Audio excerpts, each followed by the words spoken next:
guys, so I'm here. I'm back with the live stream. So let me know what's happening. I'm basically redoing everything, the whole live stream, the whole setup. So that's why it's been like taking a while, and it's not gonna be maybe 100% today. But I just wanted to kind of get in touch with you guys, let you know what's happening, and also try to figure out basically maybe a better time during the week, uh, day and time that works for most of you guys. So let me know what preference you have, where you're joining from. Let me know. What time is it over there right now, and also let me know like what time of the week, hour and day you guys would prefer to do these live streams. And I'm gonna have because I have a lot of actually cool, interesting topics, things that we can talk about, and the tutorials that I want to do live with you guys. So again, let me know what's basically what you guys are. What's your preference for doing these live streams? Because before the show, it was always on Sundays, about at 12 Eastern time, or in New York, New York City time. Whereas now, personally, I would prefer to do it during the week. Ideal time is like during work hours, because this is my full time thing that I'm doing. When I do dedicate time to YouTube. But if you guys want to do it later on, maybe I was thinking maybe what if we did it on like Monday or Tuesday in the evenings, so like maybe 7 p.m. Eastern time. So again, let me know what you guys think of that. How many of you are for that, and how many of you would prefer to do it, later. But anyways, yeah, this is the stream right now. I'm back in my studio. Hopefully you guys didn't miss too many of the videos that I've been posting. As always, if you guys want to stay up to date, just go to the to my website. Over there you can check out all the latest all the latest tutorials and things like that. So maybe actually here I'm going to show you guys some of the last few things that I've been posting up here.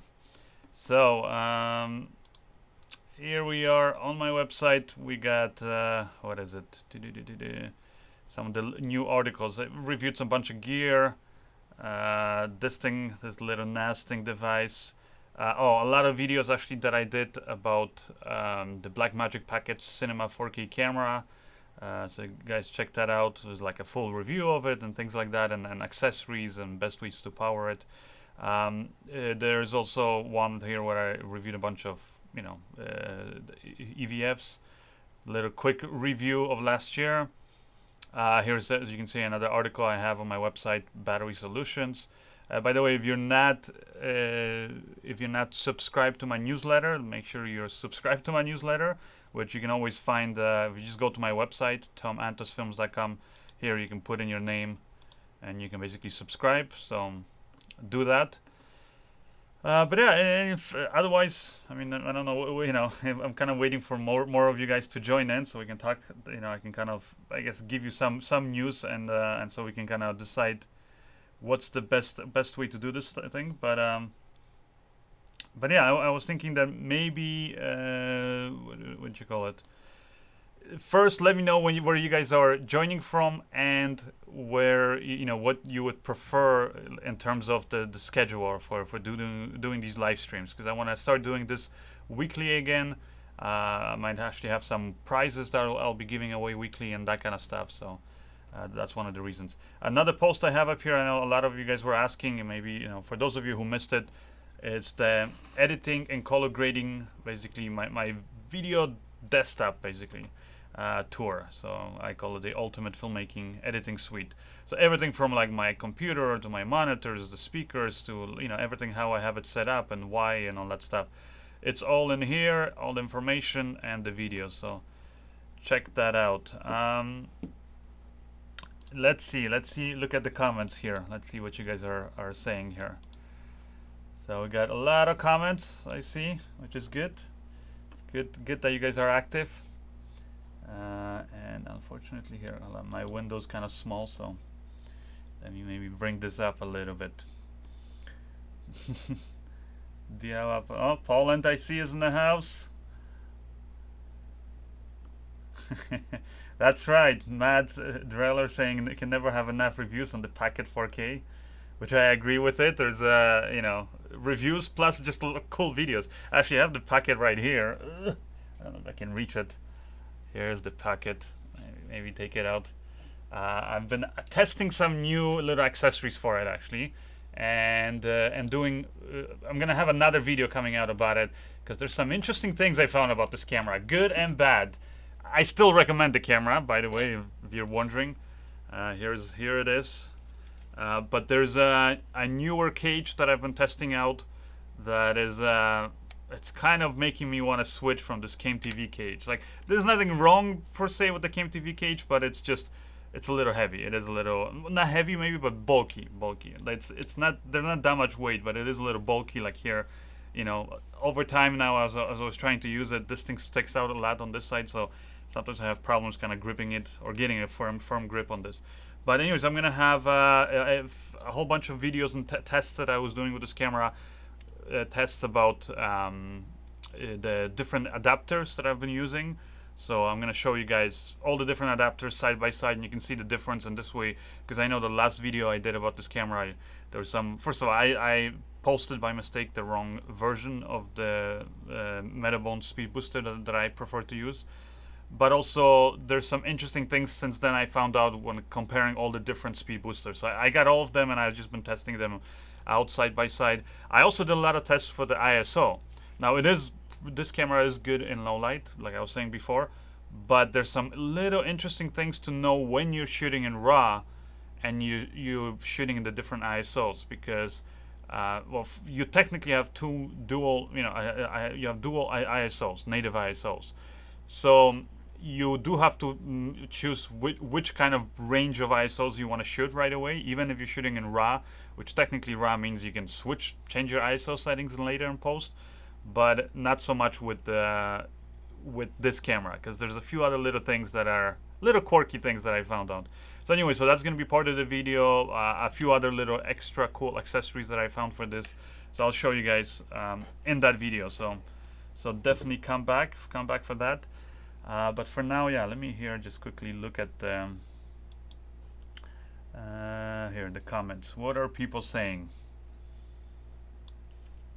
So latest comments. Let's see. Oh my God, a lot of comments. So let's see who's joining it here at the beginning.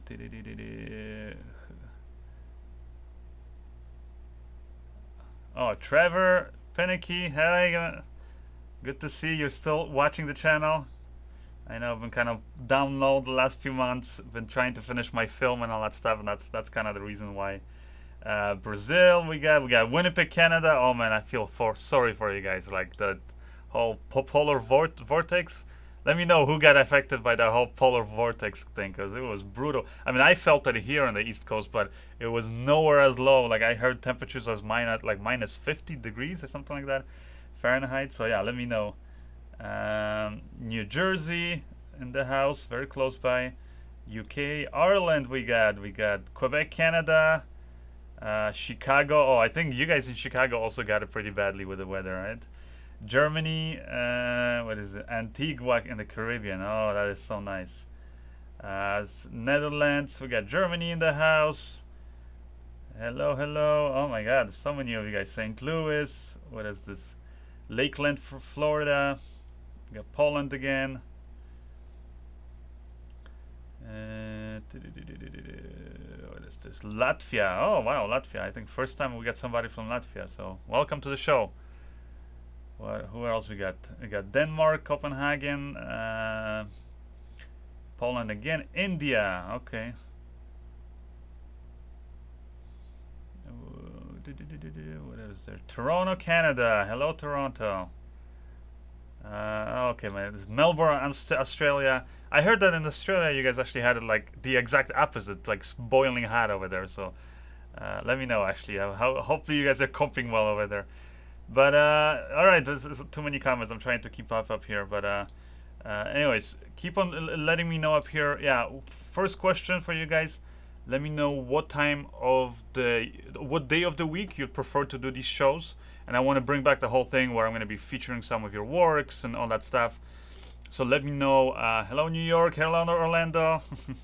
Orlando, Florida. Houston, Texas. LA. I see we got Belarus. Oh wow. Okay.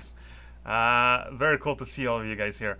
So yeah, so let me know basically what day of the week. So start writing it down right now and tell me Bosnia and Herzegovina. Oh man, Seattle. Oh, all over the world. So it's gonna be a little bit hard, I know, but let me know.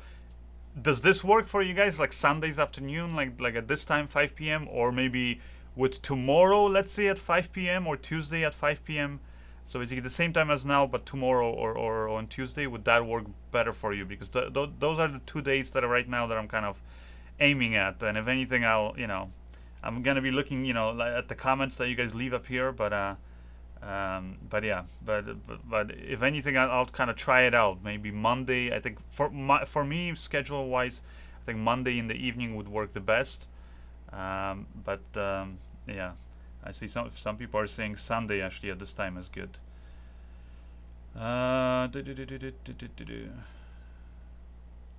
No one's busy on Sundays. You'd be surprised though. Actually, a lot of people that I know, like a lot of indie shooters, usually actually on the weekends they're the most busy, and the reason is because if you're still in that indie filmmaking world, you know how it is. It's you get the film equipment rental, right? For one day you pay the fee, but you're technically getting it for almost 3 days because the rental houses are closed on the weekend. So you get to pick up the equipment, like let's say the camera and the lighting package, on Friday in the evening, and you don't have to drop it off till basically technically Monday morning when they open. So this way you got all of basically the whole Friday evening. You got all of Saturday, Sunday to shoot, and I know back in the day when I was doing the music videos, that's what we did. Is we would rent out a lot of this gear. But basically, yeah, always all the shoots were on the weekends because it was just easiest and cheapest because we could rent out all that gear and we could like shoot 2 or 3 music videos for the whole weekend, and then return the gear, and it was just it just made more sense. So yeah, so let me know. Let me know also how, because right now I'm using a new audio setup here, and the audio setup is basically just the camera, Ursa Mini over there I'm using, and then I have a little microphone here. Just tapped it. So yeah, the little mic there, kind of getting me so that, as opposed to before having that mic right there in the shot, kind of, and it was annoying me personally. But also I think maybe it's better for you guys. You can see more of my pretty face. But if I just want to make sure that you guys can hear me okay. So if you guys can hear me okay, give me a thumbs up, or just let me know audio is good. Because again, I'm trying to figure out all this stuff. And another thing I want you guys to know actually is that if the show has changed, because well, certain things have changed. One big change, for those of you who haven't realized yet, is that my brother is no longer part of here the channel. I mean, he might, maybe if I convince him, or maybe if you guys leave a lot of requests, maybe he'll join us. I don't know, maybe he's watching, maybe he's not, but he kind of went to pursue his oh, I see Paul is in the house, Paul Nazaruk, right? I think so. No, or did I confuse it? Another Paul. My apologies then. Either way, we got a Paul in the house. Audio is good. All right, that's good to know. So yeah, so the big news is that my brother is no longer working with me. He kind of went his own way, pursue his own passions. He might, someone who knows, things change, so he might maybe sometimes join me for certain film projects, but he kind of wanted to do other things. If you're wondering what, he basically went into programming, so he's gonna be doing a lot of programming. And yeah, he's just pursuing his passions.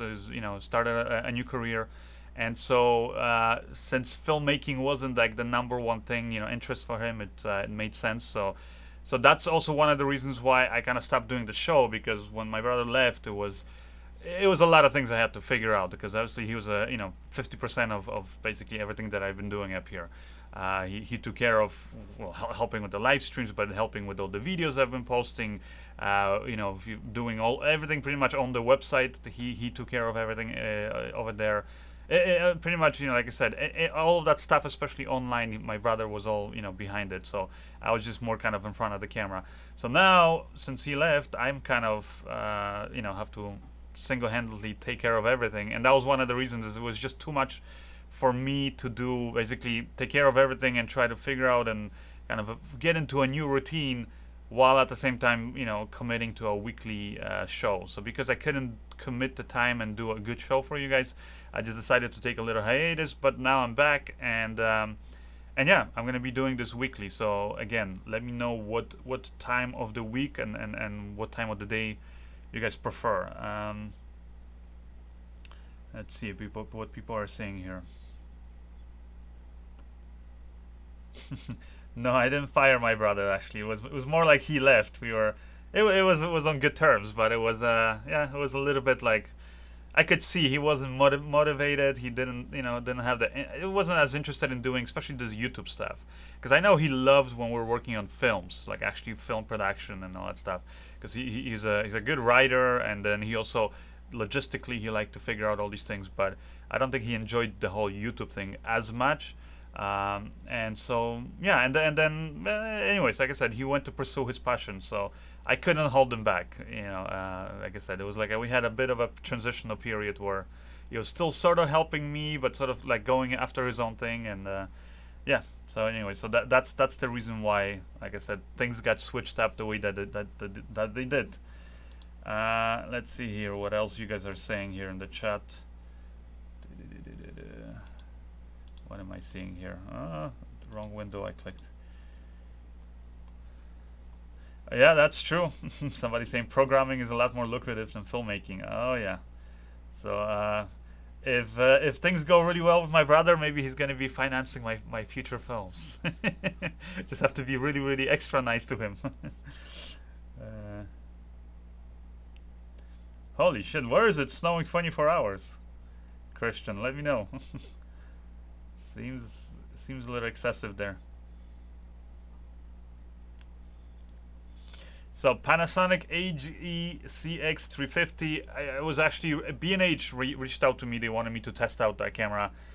I turned them down. I just honestly just didn't have the time right now. I'm trying to, like I said, aside from trying to run this whole business and things that I'm doing here, I'm actually trying to finish really badly. I was hoping I would finish it last year, but unfortunately I didn't. My last sort of indie film. So again, indie film. We barely managed to shoot it. So now I'm kind of doing most of the post production on my own. So that's kind of the reason why also I've been like really really behind with a lot of things. Yep, which camera I would recommend? This one. So yeah, maybe now this part of the show you guys can, since I kind of explained to you what's happening. So like I said, for those of you who are just joining now, my brother left. He's no longer part of the YouTube channel. Maybe I'll have him as a guest every so on the show. But otherwise he's not a part of this, basically this whole YouTube thing. But I will be getting more interesting guests and people that I can interview and talk to, especially here on the live show. You guys will still be able to submit your work if you want to showcase it on the show. And also let me know what time of the week and time of the day you guys prefer for this show to be done. Is this Sunday afternoon, like 5 p.m., like today? Does it work for you, or maybe doing it another time? So let me know again what time of the week you prefer to do this show, and I might experiment with a few different days, see which ones are the most comfortable for most people, and then we'll take it from there. Now I can start answering your questions. So Canon or Panasonic for YouTubers? For YouTubers, I think I don't know if I would say Panasonic. I mean, Panasonic, there's nothing wrong with them, but I think especially for YouTube, and I'm guessing when you say YouTubers, you kind of mean people who are going to be doing a lot of selfies, or like vlogging and that kind of thing. You need two things. You need a camera that's portable, light, which most DSLMs these days are, but then you need also a camera that has good AF and that has that all really good flip out screen. So out of that, I would say Canon, because when it comes to focus, the Sony, basically, like even the Sony a6500 or even the new one a6400, a bit cheaper, those cameras are all, they have all great AF, including all of the Canon 60D or 80D or Canon 5D. They all have great AF. The problem is what's it called, that with the Sonys you don't really have that flip out screen. Now the 6400, I know that has it, but it's still kind of crappy, small, and it flips out to the top. So if you put a mic on there, it's kind of thing. So that's the reason why I would say for YouTube vlogging, especially, I would go with like Canon 80D or something like that. Now, if you're just looking for a good camera, whether you're gonna do stuff, show it on YouTube or somewhere else, hands down, this is the camera that I'm still recommending, the Blackmagic Pocket Cinema 4K camera. Because, well, I mean, watch my review and you're gonna see why. Because it's just a good camera. So that answers the other question somebody left there. Yeah, I still recommend this camera. I mean, it's just a great camera. You can shoot 1080p, you can shoot 4K, you can shoot slow motion, 4K up to 60 frames per second and 1080p up to 120, and it looks beautiful. You can shoot in RAW, which if you need that, if you want that, then again, it's a great thing to have. So you can shoot in RAW, you can shoot what's it called, in Apple ProRes, all kinds of flavors. So it's just because of those reasons, yeah, I would say that's the reason why, yeah, that's the camera, hands down, #1 camera that I would recommend. And just like I talked about in the review or that video that I released talking about the best and worst practices. It's not a perfect camera, but then again, there is no perfect camera these days. So it really just comes down to what you guys, like I said, are you okay with the workarounds that I kind of showed in my video with the titled 7 problems with the Blackmagic Pocket Cinema 4K camera and how to fix them. So if you're okay with those kind of workarounds and those work for you, then yeah, it's a great camera. I can highly recommend it. So that's the reason why. Anyways, let's look at some other questions you guys have here. What's the thing? What's the other questions? So, for submitting work, a question from Daryl Aylis. I'm gonna post a link down below. It's basically this. It's gonna be the same link as it was before on my website. I just have to activate that page. But I'm gonna enable it so you guys can go in there and you can submit the videos that you want to show.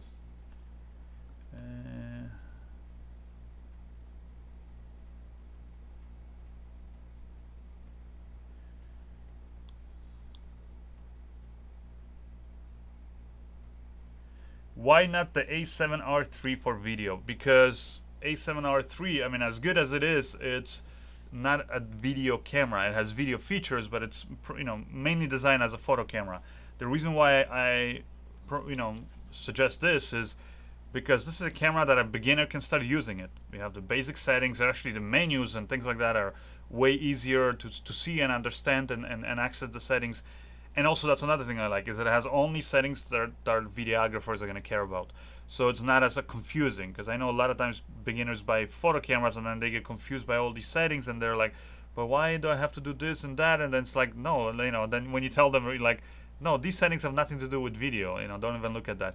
So that's why I'm saying buy a proper video camera, which this is it, but it's small, it's affordable, $1,300, you get the camera, plus you're getting DaVinci Resolve for editing. So that's another big reason. And the cool thing is, like I said, is a beginner can start using this, but once you want to step it up and start doing professional big projects, you can shoot it on this. I mean, you can shoot a feature film on this. It shoots RAW, 4K, and it looks beautiful. So, or Apple ProRes and 10-bit and all the flavors. So that's the reason why this camera, I would say. Now, and like I said, it's way cheaper. It's way cheaper. Now, if you really care about the autofocus, then yes, then it's a deal breaker, because this camera doesn't have autofocus. Has the touch to focus, which is not something you're ever going to be really using in a serious video work. So, I've seen the Mavo LF 6K. What are my thoughts of it? I mean, it looks good. I just don't have experience actually shooting with it, so that's the thing. I mean, if I get my hands on it, I loved the Kinefinity 6K, the one that I reviewed a few years ago. So this looks like it's similar. I mean, because when I was looking at it, there's really no improvement in dynamic range or the colors or things like that. But hopefully they fixed the little bugs that the Kinefinity 6K had. And then the big thing is that it has the larger image sensor. Now, again, that's not something that you will always want. Like, for me, I prefer a super 35mm image sensor. Now, there's some projects where I'm sure I would want to shoot it on a larger image sensor. Just it gives you a different look. But I've been shooting, coming back basically way back in the day, shooting on film cameras. So I'm really used to shooting on film cameras, which was motion picture film, was actually the size of a super 35, basically, or APS size image sensor for video cameras. Would I recommend the 4K packet for videography, for wedding videography? Question from what is it, Ketak? Oh yeah. Oh hi Ketak. Are you still coming over tomorrow? uh, so would I recommend the thing? If I, it depends. Depends how you're shooting. If I think it would be a great camera to have in your arsenal, but you probably for weddings. And again, I'm not the best guy to ask for weddings because I don't have that. You know, I've shot one wedding for my brother years ago, and I hated it, and I could never do wedding videos for other people. But but if you're shooting and from like for example, I did a really cool actually interview with the world-renowned actually wedding videographer, like those big-time wedding jobs now, and he was saying that you definitely need a bunch of cameras, you need a whole set of cameras, and you need some cameras that have amazing AF because there's just no way that you're going to be able to pull focus when it's all unrehearsed. And let's say you have the bride, coming down the aisle, and things like that, and you need to be able to stay in focus. So that's where you need like probably those Canon cameras, like Canon C300 or C 200. Those are the kind of cameras that have really good, face and eye kind of recognition. They'll lock in and get spot focus for you. So that's probably the one of the reasons why.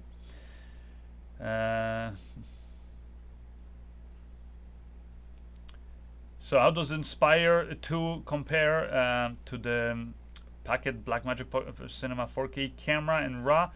It's, I mean, it's RAW, so in terms of when you're looking at the actual files, there's not much to say there. But the Blackmagic Packet Cinema camera is definitely better when it comes to the highlight roll-off and the overall the dynamic range and things like that. The Inspire basically drone and their sensor. It's all of them, including the latest one. Forget now, was the Z7. They're not. It's still not there. It kind of feels a little bit video-y. And it doesn't mean that you can't get beautiful shots with it. Just you gotta know the sensor's limitations, and then when you're grading it, you can really kind of embellish it, kind of, or hide its inconsistencies. I have the Ursa Menu Pro. Yeah, 4.6K Ursa Menu Pro, which I'm using right now. This is what you guys are watching me from. And yeah, pretty much all the videos that I've been posting since for like the last 5-6 months have been all shot in BRAW, right, or Blackmagic RAW. Kind of feels weird still saying it, but yeah, in that format. So Trevor, if you're wondering, it's a great format. I prefer to use it instead of the Apple ProRes in the camera because Apple ProRes, it's a great codec, don't get me wrong, but it's still 10-bit, and then you don't have the flexibility of being able to change your ISO, white balance, things like that. And I also find if you're shooting on the Blackmagic cameras in the higher ISOs, like now they've also extended it, you can shoot in 3200 ISO. It's not as clean when you're shooting in Apple ProRes versus when you shoot it in BRAW. When you're shooting in the BRAW codec, it's just it looks cleaner, and then on top of that, when you apply the noise reduction and DaVinci Resolve, I mean, it just looks spotless. So that's one of the reasons why. Why you stream during the Super Bowl? I know it was funny because to be honest, it didn't occur to me. I'm not a big football fan, and so I watch soccer or European football, but I don't watch the American football much. And anyways, and so it was just like randomly today. I was like, okay, I have a bit of time today because otherwise I'm telling you guys I've just been crazy running around busy with work. So today I'm like, I have a little bit of time, and then like right after this, I'm actually doing a live stream, hangout session actually with my patrons. So if you're on Patreon, if you join me, or if you want to join me, then it's gonna be like a one-on-one hangout. So you guys, will actually I'll be able to hear you guys, and you guys can hear me. We can just kind of talk, without being live on the air. So that's the reason why I'm like today. I'm like, okay, I'm doing the live stream. I mean, the hangout session with my patrons. So I'm like, let me jump in and maybe do a quick live stream here. And I kind of was still in the process of figuring things out, but I got basically the camera connected again. So I'm like, yeah, let's do this. And then after I did it and I announced it, then somebody sent me a message saying, today's the Super Bowl. Damn it! Now I'm gonna have to miss some of the Super Bowl to watch your live stream. So my apologies, and especially today it's like a first welcome back kind of a show. So I'm really sorry if I made you miss the game. For this, it's maybe not the most interesting, but then again, if you're a filmmaker, maybe it is more interesting. So anyways, let me see what other comments we're getting. I'm using OBS for streaming. Another question. Uh,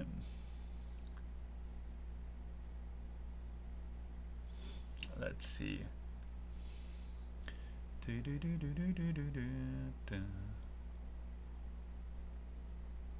So how much does it cost? Question from Richie here, faster. How much does it cost to get the Blackmagic up and running out of the box? To get it up and running, you know, I'm not gonna include the lenses obviously because the lenses, you know, that's a whole other thing. But to get it up and running, I mean, you need the batteries, which I would say get minimum 4 of these batteries. And then if you're conservative, it will last you for a whole day. But if you just want to have the camera on the whole time, get 8 of these batteries. I know sounds like a lot, but they're cheap. So there's a link in the video that I did. Was 2 batteries, including a charger, is like 20 something bucks. So just get 8 of these batteries. You won't have to worry about it. So that's one thing, the cost, and then get a good CFast card, right? I don't have one here with me, but anyways, CFast cards here you can put on the side. Because I would recommend just get the CFast card. Just skip the SD card. I mean, you can use SDs, but seriously, you're going to be wanting to shoot with the higher quality in this camera, and so you're going to be pushing higher data rates, and because of that, with a SD card, you're just risking that card, because it can't handle that much data rate. It's going to overheat, and you might even damage the camera if the card like melts, which has happened to, not in this camera, but I've heard other people melting their SD cards because they were kind of abusing them. But also you'll just probably end up damaging the SD card. So I would say buy a CFast card and just buy like a good one, like a half a terabyte one, which is gonna cost you like $300. So that's another, like I said, $300, maybe $100 for batteries. So that's $400. And then a cage, you can get a good cage. This one's a little pricey, the one from KMTV, but there's a new one. So hang on, don't buy it yet, because I'm doing another video about all these interesting quirks and things that I found out about this camera. And there's a new one that I found for $70 that is pretty damn good. So I'm still putting it to kind of stress test to make sure that it's, like I said, it's solid and it works. But once the video is going to be released, maybe at the end of this week or this coming week, then you'll see. But anyway, so there'll be like another $70. The handle for that is another another $30, another basically $100. So that'll be $500 total.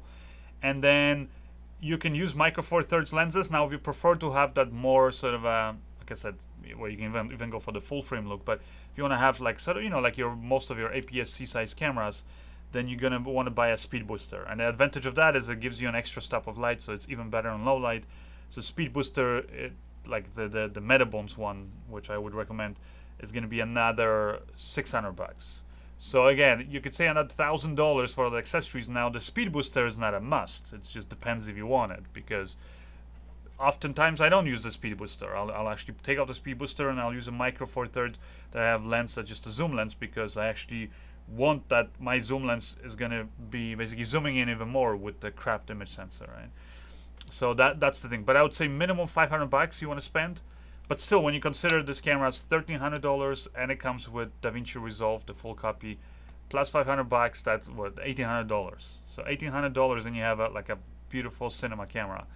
Now, if you want to, and then you can spend like another $150 for like the little battery, extra big battery solution that I show in my video, or the XLR, the mini XLR to full XLR, cable, so you can have a proper video microphone connected. So that's like another $150 that you can spend on it. But yeah, I mean, if you wanted to get everything, including the speed booster, it would be, like I said, another like $1,200. So pretty much as the camera, but it's still better than this. Like I said, for serious film work and high-end music video work and stuff like that, it's way better than any DSLM or the DSLR camera these days on the market. So that's the reason why I would recommend it. But if you need the AF and you need something that shoots an H.264 because you want small file sizes, or let's say you're vlogging, you're traveling a lot, then obviously go for like a Sony A7R3 or something. Let's see here, what else?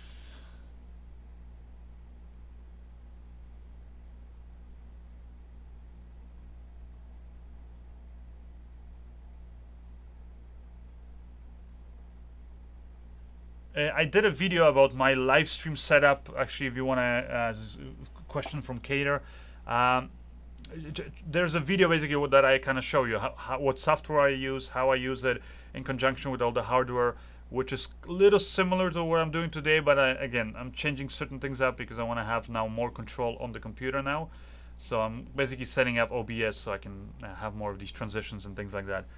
But yeah, there's a video actually that you can watch that I did. So just go to my website, tomantosfilms.com. On that website, you're gonna see here. I'm gonna actually show you. On my website, if you just go here to the search bar, just type in, you know, live stream setup. That's how you can search the thing. Okay, let me just put live. Here, okay, so just put live stream. And anyway, so you're gonna see here the live streaming setup. That's the post. So go there, that's from December 7th, 2017.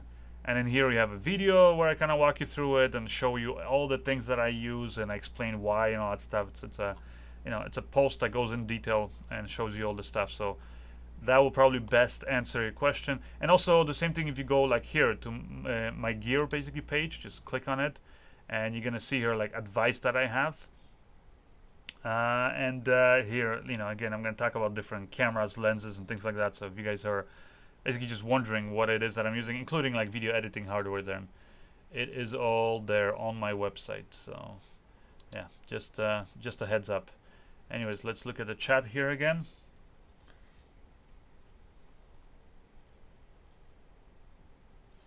Oh, thank you, Kyle, for the donation. Much appreciated. I don't have like some of these people have these fancy, you know, animated graphics. So I'm gonna add that under the next stream. So I'm gonna do some cool animations and things like that. But question from Kyle. So, what lighting and grip kit would you suggest for narrative and DAC work? Good question. There's actually, before I used to, you know, use some of these, like Matthews is you know, big name and brand that's being used in a lot of places. But there's a new company that I discovered. I'm gonna do a detailed video, but I'll show you today, just so you kind of get an idea. Here's some of this grip stuff from, and this is like pure metal. It's actually nice because it's painted black, so it's not as, you know, reflective as some of these chrome bars. So this is like a boom arm, and obviously you can keep on extending it. You have different ways to attach it. You have the spigot here at the end. So this one, basically, this is like one that you can also just put on a regular light stand or on a C stand. And this thing is from Impact. Check them out. Like literally, go to B&H, type in Impact, and you're gonna see. I'm gonna show you in a second, actually, but you're gonna see a whole bunch of cool things. Here's another really cool thing that I'm using right now, actually, for my microphone, and I have some other accessory up here. And I got another one. This is again from Impact. A great boom because it keeps on expanding. I forgot, it's like I think 10 feet long, and you attach it like here in my studio. I just attached it to my wall, and it swivels left and right, goes up and down, and you know, takes a lot of weight. And these things are amazing because like once you let's say if you're setting up a studio, you can inside your studio, like I have now, I can have my microphone up here, can have cameras, different things. So if I want to have like an overhead angle, that's how I do it. And if I need to move it, it's so easy to quickly to kind of rearrange it and move it. They also have, you know, light stands here. I have one, but I have sandbags there. So I'm gonna, maybe, you know what, I'll show you here on the browser so you can get an idea of how it looks. It is, I'm highly recommending it because the reason is because it's so much cheaper, like honestly.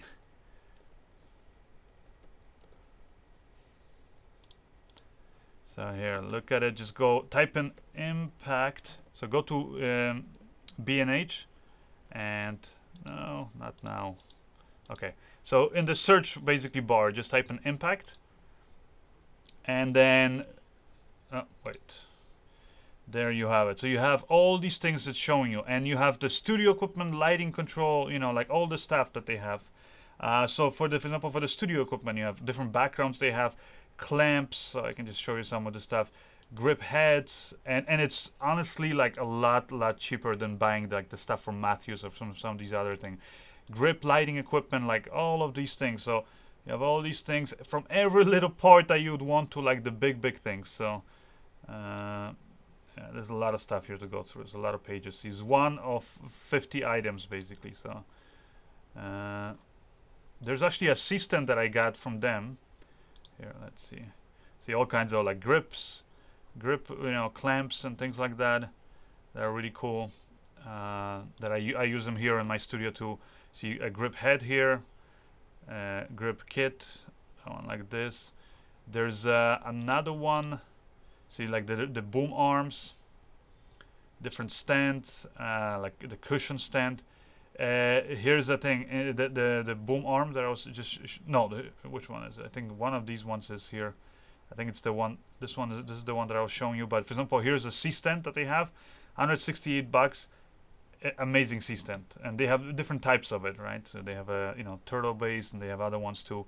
This one's the black one, like I told you, painted black, and this is the chrome one. It's a bit cheaper. But I'm telling you, like, it's like really high-end stuff, and it's cheaper than buying it, if you're gonna go with Matthews. So that's the reason why I would recommend, and just take a look at the thing, impact on B&H. And also, if you're worried about, like, because I know some people are worried, like the same thing with me when I first saw that they had all the stuff, and some of it was so much cheaper than Matthews and grip equipment. I started questioning it, thinking like, oh, I don't know about this. How good is it? And then, and of course, what ended up happening is, I was like, well, it's B&H, so I can't go wrong with it, right? B&H, if there's some kind of problem, I can just return it. So I bought it, knowing that I can return it no problem within, I think 2 or 3 weeks that they have on B&H, and I tried it out. Like I said, and first was this boom that I installed up here that right now you can't see, but yeah, it's there. And then now I got the second one, and I got various C-stands and all that stuff. And I'm going to be doing a whole video actually about it, so kind of you can see. But yeah, that's the stuff that I would suggest. And it's, like I said, good for, like you're saying, narrative work, but also for using it in a studio. So check that out, Kyle. Hopefully that answers your question. What else is there?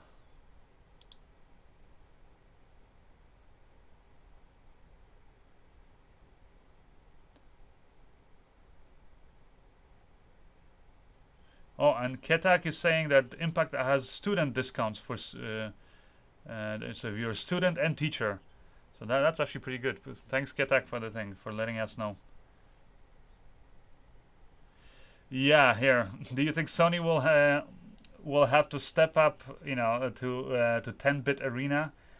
I would say definitely, because if Panasonic hadn't done it with their GH5 or GH5S, then it would definitely be it wouldn't be maybe as much of a rush. But they have, and now they're introducing the full frame camera, which is 8-bit, but I bet you they're gonna, right around the corner, they're gonna have a full frame mirrorless camera that shoots 10-bit. And I'll tell you guys, and also, like I said, with the Blackmagic Pocket Cinema camera, 8-bit, it's difficult, to be honest. Difficult for me to shoot an 8-bit anymore. Because, does it mean you can't shoot? No, of course you can shoot in 8-bit, but it is just, it's painful. And especially when you want to do, like, really these extreme lighting situations, and then you want to push the grade afterwards in post. 8-bit, there's just not enough information over there.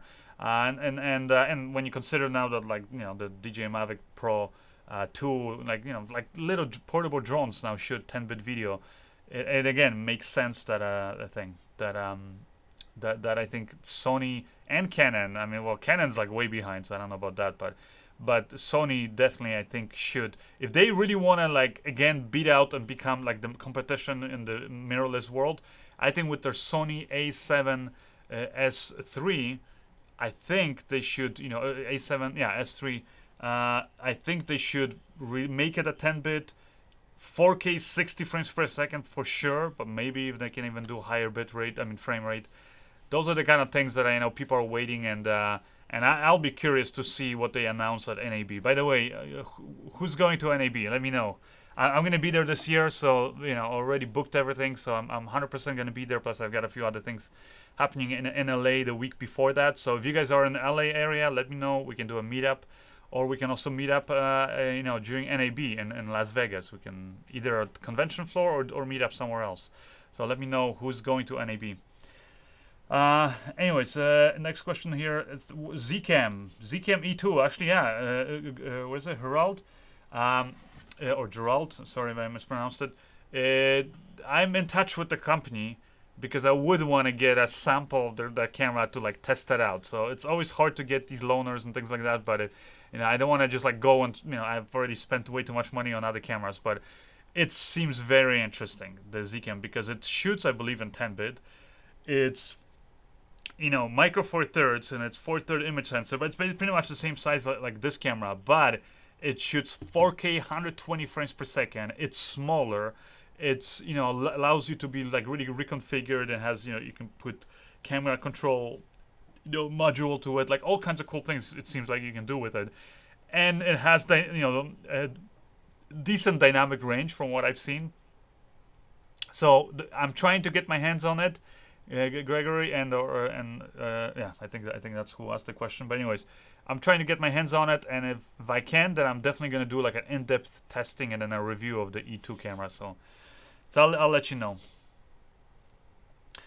Field Worlds the 279. Yep, I love it. It's what is it? I think it's 21,000, right? 2100 nits. Where did I have it? Is it? Oh, okay. It's actually there on the camera mounted right now.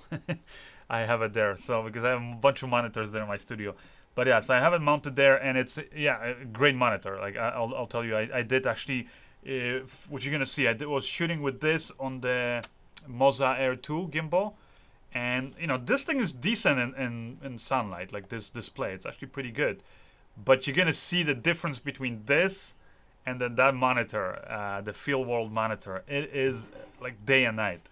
It's so much brighter. I mean, I don't know how many times brighter it is, but it's like in the video you're gonna see like crystal clearly how much easier it is to see that monitor. So once you start using that, it's kind of hard to go back even to using the back of the screen on the Blackmagic Pocket Cinema 4K camera. So great monitor. And actually surprisingly, because one thing I was worried about is, I love my Atomos monitors, but they're power hungry. I mean, they just rip through batteries like crazy. And that's why I'm never like on big projects, unless I knew I was going to be like in a studio environment. I just never end up taking the Atomos recorders because I would have to take like a whole bag of just batteries for it. But the Field World monitor actually is pretty good on batteries. So for a whole day, I think I used two of those larger Sony NPF style batteries at 970s, I think it was. And I still I had two of them, and I used up one of those batteries, and the other battery I used it maybe like close to half. So it's a way better, a lot more power efficient.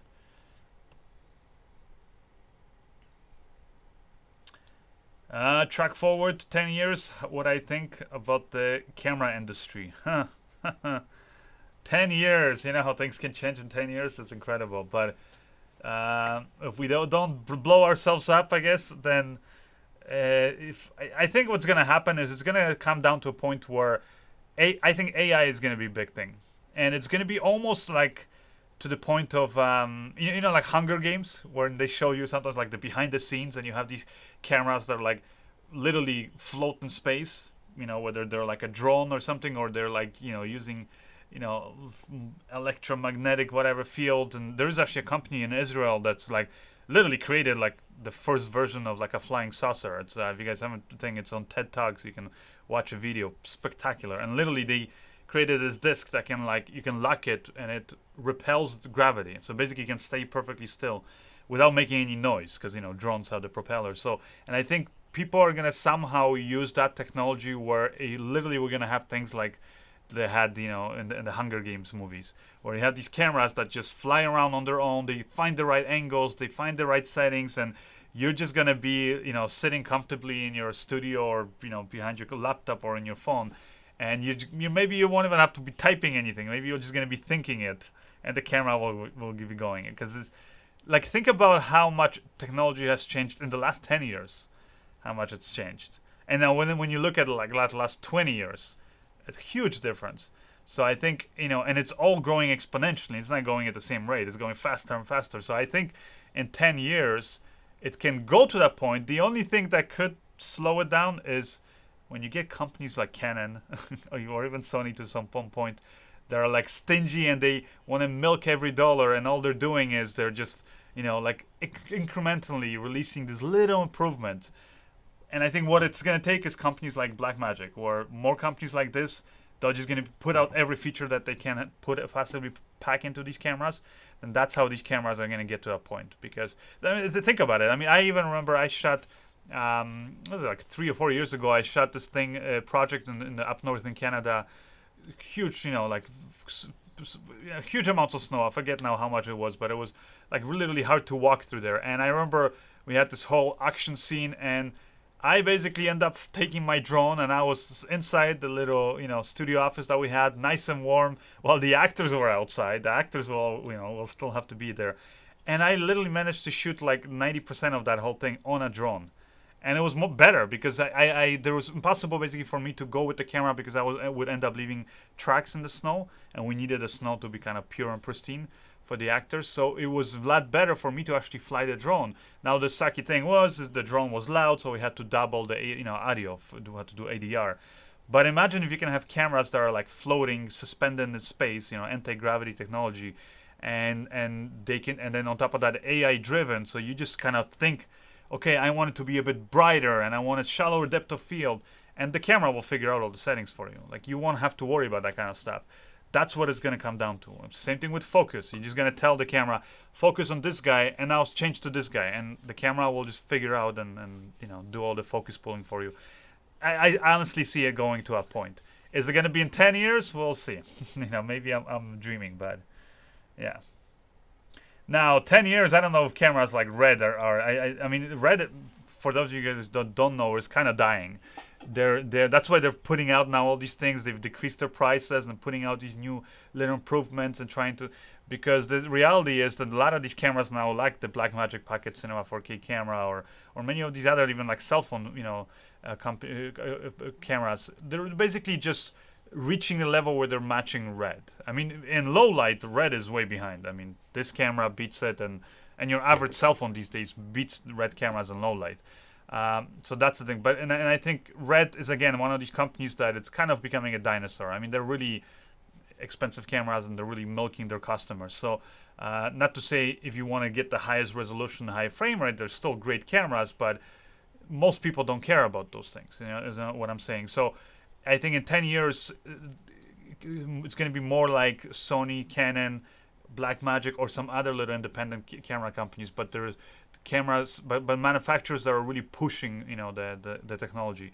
Red is not, they're kind of pushing it maybe in one area when it comes to sensor development, but sensor development is only one thing. Otherwise, technologically, they're way behind. They don't have basic like Wi-Fi connectivity and control, like things like that. Like they're way behind. They're big, bulky, heavy cameras and things like that. So.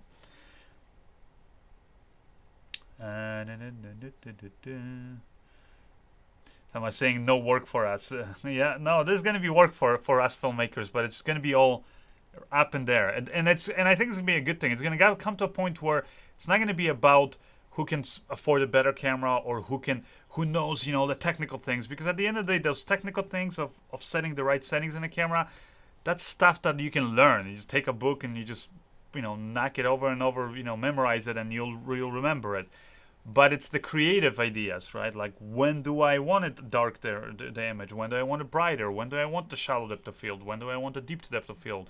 When do I want the wide field of view or narrow field of view? Like, those are all things that are more creative decisions, and those things you're still going to have to do.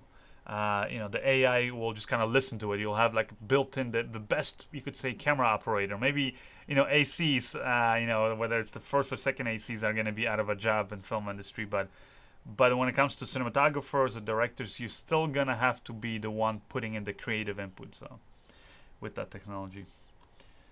Anyways, I'm looking around up here. If I missed any, because there's too many comments. If I missed any previous comments, questions, quickly, guys, let me know. Because I'm gonna be ending it because I gotta start the live stream on Patreon. What about Airy? Airy is still holding on, and the reason is because they have great image quality, and they're not, they're just straight out about it. That this is how much it costs, and it costs a lot. But they know most people will never buy their cameras; they just rent it. and they're all about just delivering the most cinematic image. So they're not going for the biggest resolution or things like that. They're going just for the colors, for the integrity of the actual image, and also giving you an image it makes it easier for you as an artist to later on shape and mold it and color grading, because they're giving an image that's easier to work with, right? Easier than red. Sounds like I'm trashing red. There's a lot of amazing things about the red cameras, but I'm just giving you an idea. And that's why when you look at even like this year, look at all the Oscar-nominated films for cinematography, or even non-cinematography, but look at the ones for cinematography specifically, and you're gonna see that I think it's like 70% of those films are all shot on ARRI cameras. There's only a few shot on red, and very few, I think. And there's actually more films shot on actual 35 millimeter or IMAX, or 70 millimeter film. There's more of them shot on film than on red cameras, and that's one of the reasons why. So ARRI's holding on, but again, in 10 years, when technology really changes, you're gonna see even high-end directors switch, and they're gonna be like, if ARRI is just about that, they're creating their artistic image, but they don't give other technologically advanced things into it. Like I said, flying cameras that have AI and things like that. Then I think many people are gonna be switching. Even high-end productions. Anyways, guys, this live stream's going great, but yeah, I'm gonna be finishing it because I'm going to do the hangout session on Patreon. So again, patreon.com/Tom Antos if you guys want to join me there for the hangout session. And if not, then like I said, thank you guys. It was great live stream. Like I said, it was just great seeing you guys. So thank you for joining me. And like I was saying, we're gonna, I guess we'll see each other maybe later on this week. Let me know again. Feel free to let me know in the comment section what time of the day, what time of the week also you prefer to do these live streams. And I'm gonna get back into it, and we'll do a weekly live streams. So you guys be able to submit your work and all that stuff. So leave that all for the next live stream, which I'm gonna post it here, notify you guys on YouTube. But also, as always, just go to my website, tomantosfilms.com. Go to my the browser, and go to my newsletter. Right, so on the right side here, you can subscribe to my newsletter. And in this way, I'm going to send you an email like a day before or a few hours before. I'm going to let you know, that I'm about to go live streaming. Anyways, that's it, guys. Thank you, and I'll see you in the next live stream, I guess. Bye.